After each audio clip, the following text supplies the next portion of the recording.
திருச்சிற்றம்பலம். இன்றைய நன்னாளில் தென்னகத்திலும் இலங்கையிலும் மழை பெய்து பல அடியார்கள் துன்பப்படுறாங்க. இந்த நிலை மாறி தேவையான மழை பெய்து அற்புதமான முறையில் அனைத்து அடியார்களும் வாழ வேண்டும். இயற்கை சீற்றங்கள் குறைந்து மக்களுக்கு அனைத்து உயிர்களும் நன்மை செய்யணும் அப்படின்னு சொல்லி அடியார்கள் சூழ இந்த சத்திரம்பட்டினம் மிலிமி சிலை நோக்கி வந்துள்ளோம். அருள்மிகு அர்ஜுனேஸ்வரருடைய ஆலயத்தில் அடியார்கள் சூழ 108 மூலிகைப்படிகளால் அபிடேக நன்னிகாட்டு பெருங்குகளால் அடியார்கள் சூழல் நடைபெறவிருக்கிறது. இந்த சற்று நேரத்தில் தொடர்ந்து கடற்கரையில் அமையப்பட்டுள்ள முருகனுடைய ஆலயத்துக்கு முன்னாடி காசியில் நடைபெற போட்டு சிறப்பான முறையில் ராமேஸ்வரம் ராமசேது சமுத்திர தீப ஆராத்தி குழு சிறப்பான முறையில் அந்த கடற்கரை தீப ஆராத்தி செய்யவிருக்கிறது. காசியை நடைபெற போட்டு எல்லாமே அனைத்து உயிரின் நன்மைக்காகவே வாருங்கள் செல்வோம். சிவாய சிவாய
I'm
பார்த்து பார்த்து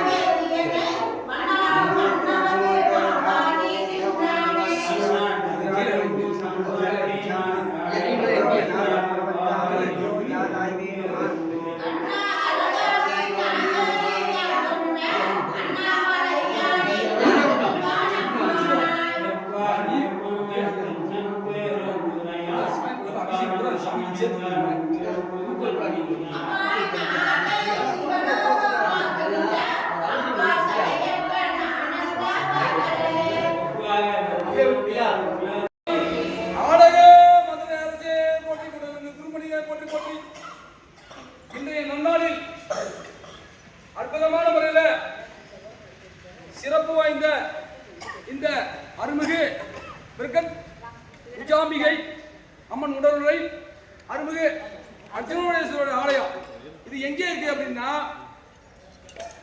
புதுக்கோட்டை மாவட்டம் சத்திரப்பட்டினம் மீமிசன் என்ற ஊரில் அமர்ந்த அருள்பாலிக்கும் அற்புதமான ஒரு திருத்தலம். இன்றைய பொழுது ஒரு முக்கியமான நிகழ்வாக இயற்கை சீற்றங்கள் பாதிக்கப்பட்டு பல அடியார்கள் இன்னல் பட்டுக்கிட்டு இருக்காங்க. அந்த மழை வெள்ளத்தில் அவர்கள் எந்த பாதிப்பும் இல்லாமல் ஏற்கனவே இருந்தது போல முன்னர் இருந்தது போல ஒரு நிலையை அடையணும். அதற்காக இன்று 108 மூலிகைப்படிகளால் அபிடேக நன்னிநாட்டு பெருந்தோர் நடைபெறவிருக்கிறது. இப்படிப்பட்ட இந்த ஆலயத்தில் இன்னும் ஒரு விஷயம் என்னன்னா, இன்றைய பொழுது நிறைய அடியார்கள் வருவதாக இருந்தது.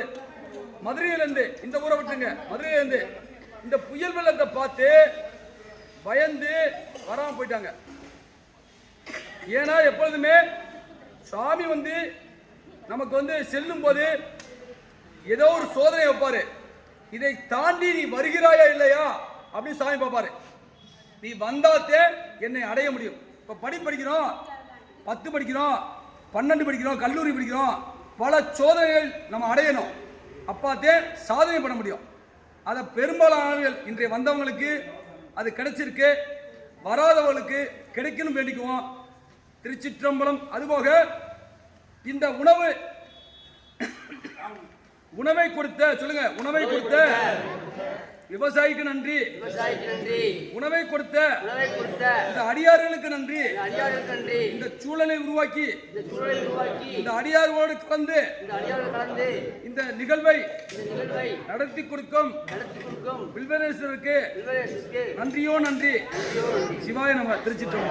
சாப்பிடுங்க.